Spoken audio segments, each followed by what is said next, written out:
Hi, so I wanted to answer the question, is karma a punishment? And the answer is no. The thing is that we don't remember our soul contracts. We don't remember why we have chosen this path, why I chose to be me, come into this family, born to these people, um, and with what challenges I'm going to I'm going to go through.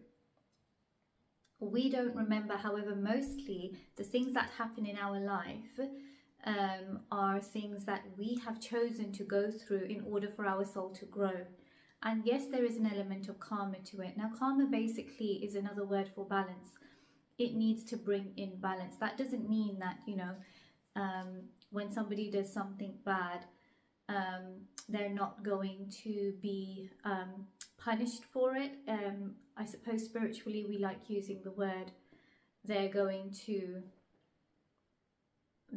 have growth from it, and they have to learn from it. And what you put out there is, whatever you put out there, you're going to receive back, in order for you to have a higher understanding of how this is going to, you wanted somebody to go through this and it impacted them in that way, but now that you're going through it, how does it make you feel?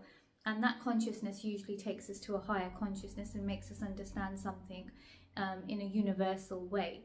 So that's what karma is. And a lot of people seem to think about it in a very negative way. And when we're going through things like debt or like an illness or certain patterns, and sometimes they are generational in our life, obviously that does feel negative, but the idea is to break the pattern, to learn the lesson, to have growth, and to expand ourselves.